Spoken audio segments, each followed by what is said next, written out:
विभाग मॉडल पर सियासत तेज। अमरजीत भगत ने सरकार को घेरा। जल जंगल जमीन खत्म करने का आरोप। मंत्री केदार कश्यप ने नक्सलियों को बताया कांग्रेस की बी टीम। झीरम कांड पर भी बीजेपी ने बोला हमला। पूर्व मंत्री अमरजीत भगत ने बस्तर विकास मॉडल पर तीखी प्रतिक्रिया दी। उन्होंने कहा कि सरकार ने सिर दर्द ठीक करने के नाम पर 104 डिग्री का बुखार दे दिया है। एक दर्द मिटाने के लिए दूसरा बड़ा दर्द खड़ा किया जा रहा है। भगत ने कहा कि ऐसा विकास किस काम का जिसमें जल जंगल और जमीन ही खत्म हो जाए। उन्होंने यह भी कहा कि अविवेकपूर्ण फैसलों से बस्तर का भला नहीं होगा। तो वहीं कैबिनेट मंत्री केदार कश्यप ने कांग्रेस पर जोरदार हमला बोला है। उन्होंने कहा कि नक्सलवाद खत्म होने की सबसे ज्यादा पीड़ा कांग्रेस को हो रही है। केदार कश्यप ने कांग्रेस को नक्सलियों की बी टीम तक बता दिया। साथ ही साथ झीरम कांड का जिक्र करते हुए कहा कि कांग्रेस ने 5 साल में कोई ठोस कार्रवाई नहीं की है। बीजेपी ने ही नक्सलवाद के खिलाफ असली लड़ाई लड़ी है। एक दिक्कत खत्म हुआ और उससे बड़ा दिक्कत ला करके सिर में बैठा दिए।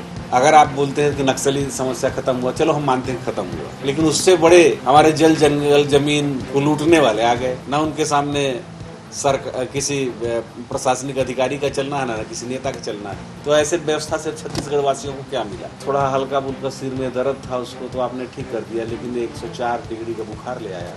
तो एक दर्द को मिटाने के लिए उससे बड़ा दर्द आप ले आए। इसका तो कोई इलाज ही नहीं है ना भाई। किस कलेक्टर और प्रशासनिक अधिकारी में दम है जो उनका काम को रोकेगा? गलत भी कर रहे हैं तो धड़ल्ले से कर रहे हैं, किसी में दम ही नहीं उसको रोक पाए। सबसे ज़्यादा तो दिक्कत ये रही कि नक्सलियों की खत्म होने की पीड़ा, नक्सलवाद की खत्म होने की पीड़ा जो है कांग्रेसियों को उठानी पड़ रही है, क्योंकि कहीं ना कहीं से उनकी बी टीम के रूप में नक्सलवादी संगठन किया करते थे। और वो लोग तो झीरम के जो कांड को लेकर के बड़ी बड़ी बातें करते थे और उनके एविडेंस जेब में लेकर घुमा करते थे। 5 साल में उन्होंने कभी इस पर कार्रवाई नहीं की। उनके समय में सर्चिंग ऑपरेशन पूरी तरीके से बंद था।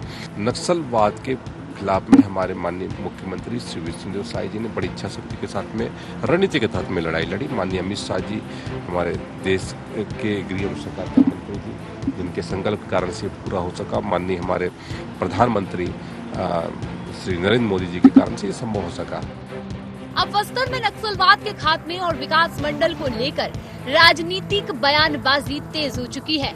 एक तरफ सरकार बस्तर में सड़क सुरक्षा और विकास को अपनी बड़ी उपलब्धि बता रही है, तो वहीं विपक्ष इसे जल जंगल और जमीन पर संकट बताते हुए आदिवासी हितों से जुड़ा बड़ा मुद्दा बना रहा है।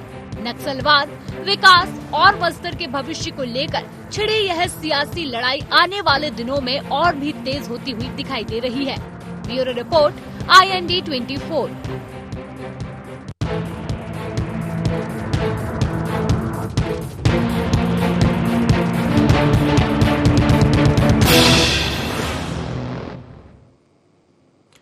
नमस्कार, जय जोहार गुहार। छत्तीसगढ़ में आपका स्वागत है। मैं हूं आपका साथ उदय। बस्तर विकास और सियासत। जी हां, एक और छत्तीसगढ़ से नक्सलवाद के खात्मे और बस्तर में विकास को लेकर सरकार लगातार बड़े दावे कर रही, तो वहीं अब बस्तर विकास को लेकर कांग्रेस भी अपने आरोप जो है वो बीजेपी पर लगाते हुए नजर आ रही है। बता दें कि लगातार जिस प्रकार से छत्तीसगढ़ में बीजेपी नक्सलवाद के खात्मे और बस्तर में विकास को लेकर काम कर रही है, उसको लेकर अब कांग्रेस ने भी सवाल उठाना शुरू कर दिए हैं। इसी पर अधिक चर्चा करेंगे, लेकिन उससे पहले आज जान लेते हैं गुहार पॉइंट्स क्या हैं। बस्तर विकास मॉडल पर उठ रहे सवालों के क्या है मायने? बस्तर के विकास को लेकर हो रही सियासत कितनी जायज? बस्तर के विकास को लेकर कांग्रेस के आरोपों में कितनी सच्चाई? बीजेपी क्यों बता रही कांग्रेस को नक्सलियों की बी टीम? तो इसी मुद्दे पर चर्चा करेंगे और हमारे साथ खास मेहमान भी जुड़ गए हैं, उनसे आपको परिचय करा दें। हमारे साथ बता दें कि कांग्रेस प्रवक्ता में श्रीवास्तव जी भी जुड़ेंगे, साथ ही बीजेपी से प्रवक्ता रविंद्र सिंह जी भी जुड़ेंगे और हमारे साथ बीजेपी से माफ कीजिए, हमारे साथ गौरी शंकर जी जुड़ेंगे और हमारे साथ पत्रकार अनिल पुस्तकर जी भी जुड़ेंगे। तो इन तमाम लोगों से चर्चा करेंगे। लेकिन जिस प्रकार से बता दें कि बस्तर के विकास को लेकर सरकार तमाम दावे कर रही है और लगातार जिस प्रकार से बता दें कि सहूलियत जो है वो दी जा रही है, उसको लेकर अब कांग्रेस भी सवाल खड़े करते हुए नजर आ रही है। हमारे साथ बीजेपी प्रवक्ता जुड़े हुए हैं गौरी शंकर जी, और उन्हीं से सवाल लूंगा मैं सबसे पहले। गौरी शंकर जी, जिस प्रकार से हम लगातार देख रहे हैं कि सरकार बस्तर में विकास के दावे कर रही है, लेकिन इन विकास के दावों के बीच कांग्रेस ने सरकार की मंशा पर सवाल खड़े किए हैं। पूर्व मंत्री अगर अमरजीत भगत की हम बात करें तो उनका कहना है कि ऐसा विकास किसी काम का नहीं जिसमें आदिवासियों के जल, जंगल और जमीन को खत्म करने का काम हो रहा हो। क्या कहेंगे सर आप इस पर?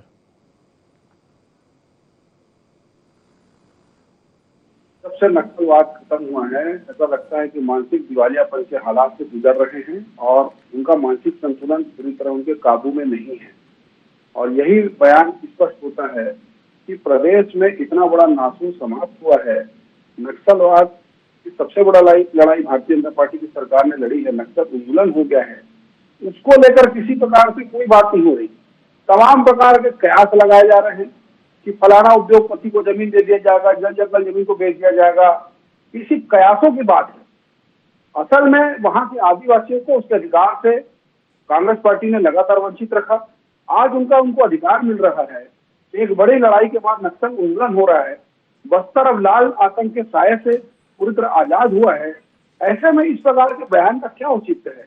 पिछले 5 साल की सरकार से किसी प्रकार से कोई भी एक बड़ा ऑपरेशन नहीं चला। नक्सलवादियों के साथ मिलकर सरकार चलाई गई और यही कांग्रेस पार्टी के नेता महिला नक्सलियों को इलाज कराने के लिए बाजू पड़ोसी राज्य में लेकर जाते थे। नक्सलियों के साथ में साठगांठ थी। झीरम का इतना बड़ा हत्याकांड हुआ, उसका सबूत नहीं निकला। ऐसे अनेकों उदाहरण है। हिड़मा को जो सबसे दुर्दांत नक्सली था, उनको इनके नेता शहीद का दर्जा देते हुए घूम रहे हैं। आज भी राहुल गांधी जी हिड़मा को लेकर ट्वीट करते हैं। तो ऐसे में ये जो बात होती है, ये कहीं ना कहीं एक कांग्रेसी की बात नहीं नजर आती है। वास्तव में नक्सल समर्थक और नक्सलियों के बी टीम के रूप में परिलक्षित होती है, जहां पर स्पष्ट हो रहा है। बिल्कुल, इस पर प्रतिक्रिया भी ले लेते हैं। हमारे साथ अनिल जी जुड़े हुए। अनिल जी, आपने गौरी शंकर जी की बात को भी सुना और कांग्रेस भी तमाम प्रकार के आरोप लगा रही है, क्योंकि पूर्व मंत्री अमरजीत भगत की बात को भी आपने सुना। उन्होंने कहा कि आदिवासियों की जो जल, जंगल, जमीन है वो कहीं ना कहीं खतरे में है। अनिल जी, मेरा सवाल है कि किस प्रकार से, जिस प्रकार अगर देखें बस्तर में सरकार ने तमाम प्रयास किए, इसमें आदिवासी और विकास के बीच किस प्रकार से संतुलन स्थापित हो कि आदिवासियों की जल, जंगल और जमीन जो है वो बची रहे और आदिवासियों की जो मांग है, जो आदिवासियों के साथ वार्तालाप है, वो भी बनी रहे?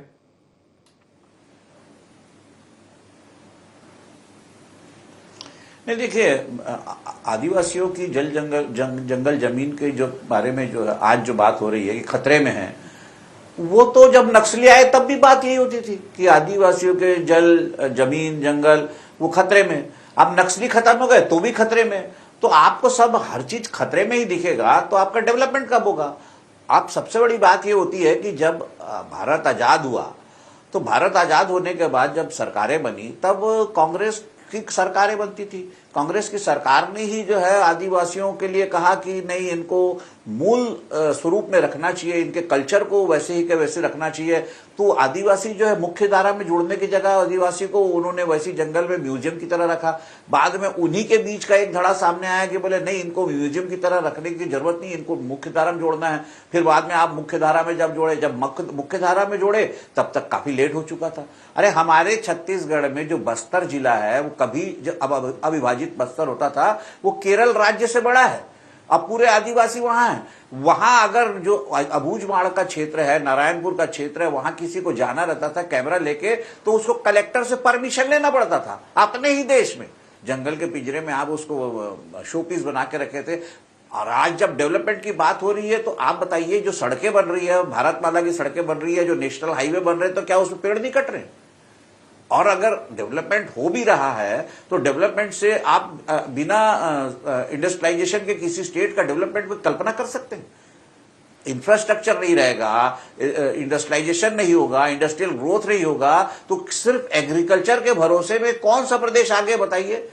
तो अगर वहां इंडस्ट्री लगती है तो अगर किसी इंडस्ट्री लगने से वहां जो अगर रोजगार उपलब्ध होते हैं, रोजगार के अवसर उपलब्ध होते हैं, तो वो किसको मिलेंगे? बस्तर को मिलेंगे, किसी और को मिलेंगे? आपने वैसे ही उसको, अब बस्तर को जो है 50 साल पीछे छोड़ दिया है डेवलपमेंट के रास्ते से। अब अगर कोई आगे बढ़ना चाहता है, नक्सल मुक्त हुआ है, आपको तो नक्सल मुक्त होने पे सरकार को बधाई देना चाहिए। कोई भी सरकार हो, क्या कांग्रेस की सरकार हो चाहे बीजेपी की सरकार हो, आखिर आपने बस्तर को नक्सल मुक्त किया, प्रदेश को नक्सल मुक्त किया, तो नक्सल मुक्त होने पे खुशी होनी चाहिए, जश्न मनाया जाना चाहिए और उसके बाद आगे की बात होना चाहिए। अब आपके पास जो आता है कि अगर डेवलपमेंट के लिए संतुलन की बात है, तो जो भी आपके पास पॉजिटिव जो है आपके पास सुझाव है वो सरकार को दीजिए, सरकार से बात कीजिए। लेकिन लगने के पहले ही कि नहीं जंगल बेच दिया जाएगा, जमीन बेच दिया जाएगा, जंगल खतरे में है, जमीन खतरे में है, तो मैं ये पूछता हूं कि जब दिग्विजय सिंह की सरकार थी, कांग्रेस की सरकार थी मध्य प्रदेश में, छत्तीसगढ़ मध्य प्रदेश का अभिन्न अंग हुआ करता था, तब दिग्विजय सिंह की सरकार ने इसी बस्तर के बेलाडीला की एक खदान जो है आर्सेनल, आजकल आर्सेनल है, पहले मित्तल हुआ था, डेंड्रो निप्पन होता था, मित्तल को क्यों दी थी? अगर आपको उस समय इतना खतरा था। और फिर ये जो बस्तर से बेलाडीला से जो जापान जा रहा है, जो लोहे के जो खनिज अयस्क जा रहा है, लौह अयस्क, वो क्या ये बीजेपी की सरकार में जा रहा है? वो कब से जा रहा है? वो कौन दे रहा है? तो ये सब बेकार की बातें हैं। जवाब ले लेते हैं। होना चाहिए बस्तर के साथ न्याय होना चाहिए, उसको 25% अतिरिक्त जो है सरकार को वहां पे डेवलपमेंट करना चाहिए। बिल्कुल, इस पर जवाब ले लेते हैं। हमारे साथ अमित श्रीवास्तव भी जुड़ गए हैं। अमित जी, अगर देखें तो बीजेपी जो है वो जिस प्रकार से छत्तीसगढ़ में नक्सलवाद खात्मे की तमाम बातें करती है, साथ ही अगर देखें तो केंद्रीय गृह मंत्री अमित शाह का एक बयान भी आपने सुना होगा, जब उन्होंने कहा था कि उस समय की जो कांग्रेस सरकार थी उसने ठीक से सहयोग नहीं किया। जो आज स्थिति है, अगर उस समय की कांग्रेस सरकार पहले ही सहयोग कर देती तो बहुत पहले ही छत्तीसगढ़ से नक्सलवाद खत्म हो जाता। साथ ही अगर हम देखें तो केदार कश्यप ने भी एक बड़ा बयान दिया, उन्होंने यहाँ तक कि कांग्रेस को ही नक्सलवाद की बी टीम करार दे दिया है। आपको जी उदय जी, मेरी आवाज आ रही है? जी जी, मैं सुन पा रहा हूँ अमित जी आपको। जी देखिए, बस्तर के विकास पे सबसे बड़ा सवाल तो यही है कि आखिर विकास किसका हो रहा है और विनाश किसका। बीजेपी लगातार आदिवासियों का हक लगातार छीनने का प्रयास कर रही है और ये सच्चाई है बस्तर की। भाजपा कह रही है बस्तर बदल रहा है, नक्सलवाद खत्म हो रहा है, विकास की गंगा बह रहा है, लेकिन आप देखिए कि जिस प्रकार से यह दुर्भाग्य है कि सरकार कॉर्पोरेट के गोद में बैठ गई है। और आप एक तरफ आदिवासियों के हित की बात करते हैं और जल जंगल जमीन के असली हकदार आदिवासी भाई के जब जंगल कटते हैं तमनार से लेकर हसदेव तक और बस्तर तक, तब ये जब धुआंधार जंगल की कटाई होती है, हजारों पेड़ काटे जा रहे हैं, जो आदिवासी समाज की संस्कृति और कहा कहते हैं ना कि उनका जो वन है उनको भगवान से कम नहीं है। लेकिन ग्राम सभा की सहमति के बिना आदिवासियों का जल जंगल जमीन को अपना जो देवता मानते हैं उसे पूछते हैं, ग्राम सभा की सहमति के बिना उसे कुचला जा रहा है। संविधान की चाहे 5वीं सूची हो उदय जी या पेशा कानून की भावना को ताक में रखकर सब किया जा रहा है। आखिर क्यों किया जा रहा है और किसके लिए किया जा रहा है? सरकार को आदिवासियों की नहीं, कॉर्पोरेट मित्रों की चिंता है। मैंने कहा ना कि चाहे तमनार में जब पेड़ कटे जा रहे हो, जब बीजेपी को आदिवासी भाइयों की चिंता नहीं होती, लेकिन जैसे ही चुनाव आते हैं तो वो आदिवासी हितैषी होने का नाटक करने लग जाते हैं। तो जो सरकार जंगल नहीं बचा सकती वो आदिवासियों का हित क्या बचा पाएगी? जवाब लेते हैं गौरी शंकर जी से। गौरी शंकर जी, जिस प्रकार से कांग्रेस ने सवाल उठाए हैं, बिल्कुल लाजमी है कांग्रेस का सवाल उठाना। ऐसे में सरकार की प्राथमिकता बनती है कि विपक्ष को साथ लेकर चले, आदिवासियों के साथ किसी प्रकार से अगर जो भी उनकी समस्याएं हैं या जो भी उनके मन में भ्रम की स्थिति उसको दूर करने का प्रयास किया जाए, संतुलन बनाने का प्रयास किया जाए। ये किस प्रकार से सरकार करेगी, किस प्रकार से आदिवासियों को विश्वास में लेकर विकास होगा? आपके चैनल में 3 बार मैं सुना अमित जी से कि कारपोरेट की गोद में बैठ गए हैं, व्यापारियों की गोद में बैठ गए हैं, तमनार का जिक्र उन्होंने किया। तो अमित श्रीवास्तव जी इस बात को बहुत अच्छे जानते हैं कि अंग्रेजों के जमाने का कोल बेरिंग एक्ट लगाकर फर्जी ग्राम सभा के नाम से हसदेव के जंगलों को उन्होंने बेचा है। इन्हीं की सरकार के समय फर्जी ग्राम सभा का आयोजन हुआ था, ग्रामीणों ने धरना प्रदर्शन किया था, टी.एस. सिंहदेव जी ने उस समय घड़ियाली आंसू बहाए थे, आज चुप है। बात नंबर 1, तो वास्तव में कारपोरेट की गोद में पिछले 5 साल बैठे रहे। अभी छत्तीसगढ़ में पिछले कुछ दिनों जब से नक्सलवाद समाज को, तब से कांग्रेसी छटपट आ रहे हैं, अडानी को दे देंगे, अंबानी को दे देंगे, अडानी को दे देंगे, जैसे राहुल गांधी जी करते हैं, जैसा गुरु वैसा चेला। तो वही हाल है, अफवाह फैलाओ और भाग जाओ, जनता के बीच कुछ बचा नहीं इनके पास भी। वही हालात है। पूरे तरह से आदिवासियों का जो विकास हो रहा है इसे दिख नहीं रहा है। इस प्रदेश में आदिवासियों के साथ में खड़ा होने का नाटक करना, आदिवासियों के साथ देने की नाटक करना, ये भी है काम नहीं आने वाला। बहुत इन्होंने खेल खेल लिया है। अब प्रदेश का आदिवासी, खासतौर से बस्तर का युवा आदिवासी, इनके इस रंग ढंग को समझ चुका है और इस बात से अमित श्रीवास्तव जी भी परिचित है। इसलिए आखिरी अस्त्र है कि उद्योगपतियों को दे देंगे, उद्योगपतियों को दे देंगे। आपके चरण में इतना बड़ा खुलासा आज वरिष्ठ पत्रकार जी कर रहे हैं कि आर्सेलर मित्तल को किन्होंने बेचा था, वहां का जमीन किन्होंने माइंस दिया था कांग्रेस पार्टी की सरकार में। बैला डीलर जो उत्खनन हो रहा है लगातार, जो जापान जा रहा है, बाहर जा रहा है, वहां आयरन ओर किसकी सरकार का देन था? कांग्रेस पार्टी की सरकार के समय। तो ये कहना गलत है कि बस्तर के आदिवासियों का जल जंगल जमीन छीन लिया जाएगा। इसका जवाब ले लेते हैं अमित श्रीवास्तव जी से। अमित जी जवाब दीजिए। होते हैं ना, बीजेपी का ये कहना है कि विकास के नाम पर, औद्योगिकीकरण के नाम पर, उद्योग स्थापना के नाम पर कांग्रेस जो है वो आदिवासियों में भ्रम फैलाने की बात कर रही है। अगर बस्तर विकास करना है तो उद्योगों को स्थापित वहां पर करना होगा, तभी लोगों को रोजगार मिल पाएगा, तभी वहां पर जो है इंफ्रास्ट्रक्चर डेवलप होगा। और कहीं ना कहीं बीजेपी का यह आरोप है कि बस्तर में आदिवासियों में भ्रम फैलाने की जो कोशिश है वो कांग्रेस करती हुई नजर आ रही है। देखिए, हम जब कहते हैं तो उसके पीछे तर्क होता है, पास्ट एक्सपीरियंस होता है। फल से लेके आकाश तक, आकाश से लेकर पताल तक सारी चीजें इन्होंने 2 कॉर्पोरेट मित्रों को नहीं दिया है क्या? ये झूठ बोल सकते हैं क्या? लेकिन कहते हैं ना उदय जी कि झूठा है तेरा दरबार बीजेपी, जुमलों की सरकार है बीजेपी, वादों के तो ये भी कहना है कि आपने भी तो अपने शासनकाल के दौरान दिया था ना, और इंजन है दोनों खराब बीजेपी। देखिए, हम कोई विकास विरोधी नहीं है, लेकिन विनाश को अगर विकास बताने वाले लग जाए उसके हम खिलाफ हैं। और यह दुर्भाग्य है कि सरकार कॉर्पोरेट मित्रों के गोद में बैठ गई है।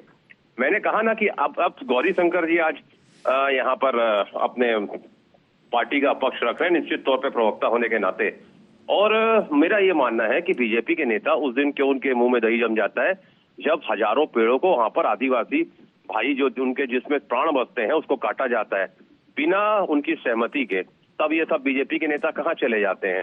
बस मुझको एक सवाल का जवाब दे दीजिए। चलिए जवाब दीजिए गौरी शंकर जी। अरे भाई, पेड़ तो इनके समय भी कटा था। टीएस सिद्धू जी का वो डायलॉग याद होगा आपको कि एक भी पेड़ कटेगा, एक भी गोली चलेगी तो मेरे ऊपर चलेगी। ये डायलॉग कब हुआ था? डायलॉग 2022-23 में उनकी सरकार थी। पेड़ उसी समय से कट रहा है। इन्होंने प्रदेश को उस समय बेच दिया था और अडानी कहते हैं, अडानी के हाथ में बिक चुके थे लोग।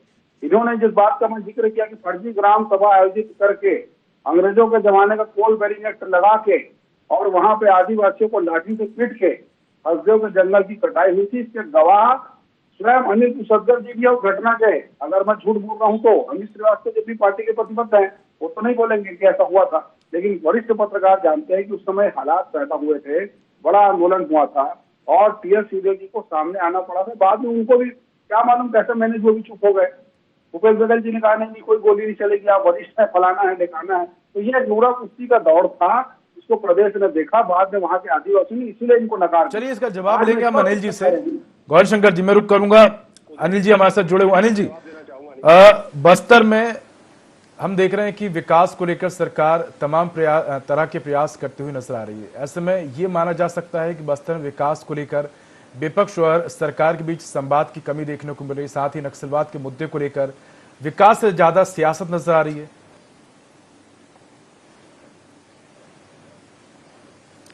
नहीं, बिल्कुल ये सियासत है। देखिए, एक बात मैं कहना चाहूंगा कि जिस अंबानी की बात हो रही है तो अडानी अंबानी की बात हो रही है, तो क्या कांग्रेस के गवर्नमेंट में टाटा बिरला नहीं कहा जाता था? और हमारे ही छत्तीसगढ़ में एक कोल ब्लॉक जो राजस्थान सरकार को दिया गया था, राजस्थान की अशोक गहलोत सरकार को, तो अशोक गहलोत सरकार ने ही वो जो है कोल ब्लॉक खनन के लिए अडानी को दिया है। तो इसमें केंद्र सरकार कहां से अडानी को दे रही? वो तो राजस्थान सरकार, अशोक गहलोत सरकार ने दी थी। और दूसरी बात ये है, जिस तमनार और ये जो पेड़ कटाई की बात हो रही है, ग्राम सभा की बात हो रही है, जेएसपीएल की, जिंदल स्टील पावर लिमिटेड, तो जिंदल स्टील जो है वो नवीन जिंदल का है। उसके छत्तीसगढ़ में कदम कब पड़े थे? जब वो कांग्रेस के बड़े नेता होते थे और यहां सरकार थी अजीत जोगी की, तब इतना बड़ा जिंदल पावर प्रोजेक्ट लगा और जिंदल का प्लांट लगा। आज जिंदल भाजपा में आ गए, नवीन जिंदल, तो आज वो बुरे हो गए। तो ये सब चलता रहा है। लेकिन सवाल ये है कि अगर बस्तर नक्सल मुक्त हो रहा है, अपार संभावनाओं से भरा है बस्तर, सिर्फ लोहा नहीं है, तमाम प्रकार के खनिज है, एक बड़ा जो प्रोजेक्ट विद्याचरण जी उस समय थे मंत्री हुआ करते थे, उन्होंने इंद्रावती का जो है बोध घाट परियोजना बना के रखी थी। वो किसी कारण से पर्यावरण क्लियरेंस नहीं मिल पाया, अटकी हुई, आज तक अटकी हुई है। अब उसको जाके क्लियरेंस मिल रहा है। अगर वो चालू हो जाती है बोध घाट परियोजना तो आधे प्रदेश की बिजली की समस्या खत्म हो जाएगी और आधा प्रदेश जो है वो सिंचाई में आ जाएगा। तो ये सब चीजें अटकी हुई है सालों से, अगर वो चालू होती है, नक्सली जाने के बाद अगर वहां पे डेवलपमेंट होता है तो इसमें तो प्रदेश का भला है। इसमें कोई चलिए इसका जवाब ले लेते हैं। नहीं है या कांग्रेस का भला नहीं है, अमित जी से जवाब लेते हैं इसका। तो प्रदेश का भला है और प्रदेश को। अमित जी, अगर देखें तो कांग्रेस के समय में जिस प्रकार से हमने देश में विकास देखा है, तमाम उद्योगपति जो हैं उन्होंने उद्योग स्थापित किए हैं और आज देश जिस जगह पर पहुंचा है, कहीं ना कहीं उस दौर में जिस प्रकार से कांग्रेस ने उद्योगों को बढ़ावा दिया है, उसी की ही जो आज हम वानगी हैं वो देखते हैं। ऐसे में अगर बस्तर के विकास को लेकर सरकार उद्योग स्थापना की बात करती है, वहां पर तमाम लोगों को रोजगार देने की बात करती है, तो आखिर इसमें कांग्रेस को तकलीफ क्या है? जिस प्रकार से कांग्रेस ने अपने समय में तमाम उद्योगों को स्थापित किया है और देश का विकास किया है, वही बात बीजेपी कर रही, तो आखिर कांग्रेस को क्या दिक्कत है इससे? देखिए, दिक्कत कुछ भी नहीं है। हम तो चाहते हैं कि विकास हो, और मैं तो आपको फिर आपके माध्यम से कहना चाह रहा हूँ कि हम विकास विरोधी नहीं है, लेकिन अगर विनाश को विकास बताया जाएगा तो हम उसका विरोध करेंगे। मैंने कहा ना, ये तो कहते ना, एक पेड़ माँ के नाम, एक पेड़ नाम के नाम, माँ के नाम, और हजारों पेड़ अपने कॉर्पोरेट मित्रों के नाम। और लगातार बीजेपी, मैंने कहा ना कि ये सरकार का संवैधानिक दायित्व भी है कॉन्स्टिट्यूशन के हिसाब से कि जल जंगल जमीन के असली हकदार जो आदिवासी भाई है उनके मूल अधिकारों का संरक्षण भी करे, उनसे पूछा जाए कि वो क्या चाहते हैं। लेकिन जो लगातार भाजपा कॉर्पोरेट मित्रों को फायदा पहुंचाने की उनके ऊपर थोप रही है, हमारा विरोध उस पर है।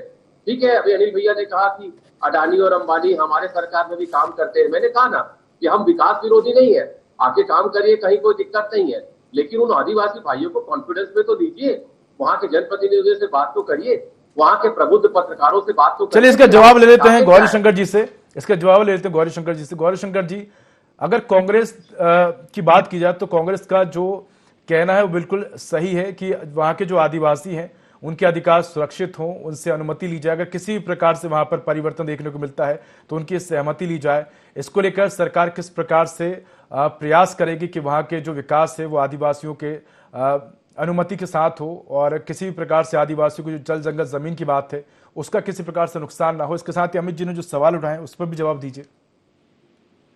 अमित जी ने दो बातें कही है कि हम विकास विरोधी नहीं है, हम उद्योग के खिलाफ नहीं है, पर ठीक है, विरोध करना है तो विरोध करेंगे, और कोई मुद्दा ही नहीं इनके पास में।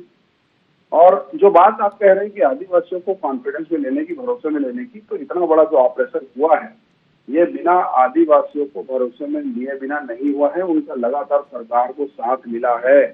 बहुत सारी जो ऑपरेशन हुए हैं उसमें आदिवासियों का सुरक्षा बलों को साथ मिला है।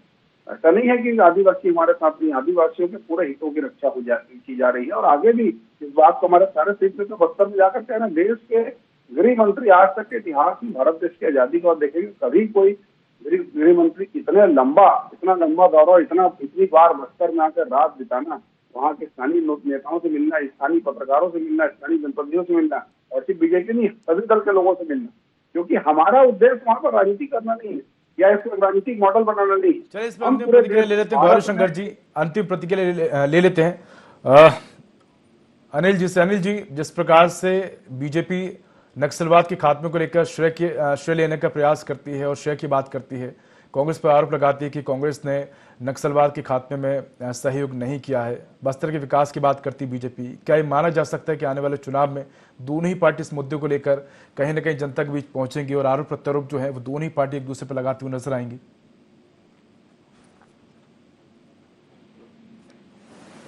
देखिए उदय, राजनीति में ये तो होता ही है, इसमें कोई नई बात नहीं है कि आरोप प्रत्यारोप। लेकिन सबसे बड़ी बात यह है कि आज बस्तर नक्सल मुक्त तो हो गया है, अब नक्सली तो कोई मुद्दा रह नहीं गया है। अब जो मुद्दा है वहां पे विकास का, बस्तर का विकास कैसे हो, अब इसमें सभी को मिलजुल कर प्रयास करना चाहिए। राजनीति में तो सवाल जवाब होंगे ही, राजनीति में आरोप प्रत्यारोप होंगे ही। जब भूपेश बघेल की सरकार थी तो उन्होंने कोई काम नहीं किया, ऐसा नहीं है, काम तो सभी सरकारें करती है। अब जिसकी सरकार में खत्म हुआ तो क्रेडिट तो उसको मिलेगा ही।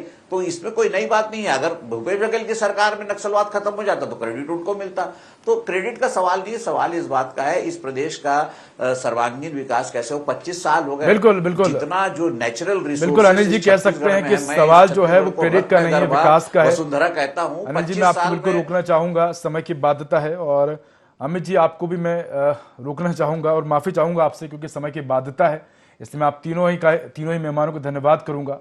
तो बता दें कि बस्तर में विकास और नक्सलवाद को लेकर सियासत जारी है। हालांकि सभी लोगों का यही उम्मीद है और यही प्रयास है कि बस्तर में विकास हो, ना कि नक्सलवाद और विकास के नाम पर किसी प्रकार की राजनीति देखने को मिले। तो आने वाले समय में देखने वाली बात होगी कि अब बस्तर में किस प्रकार से विकास होता है और किस प्रकार से दोनों ही पार्टी जो है वो आपसी समन्वय के साथ और एक दूसरे के साथ तालमेल बिठा के बस्तर के विकास को लेकर बात करती है। तो IND गुहार में इतना ही। देखते रहिए I24। नमस्कार।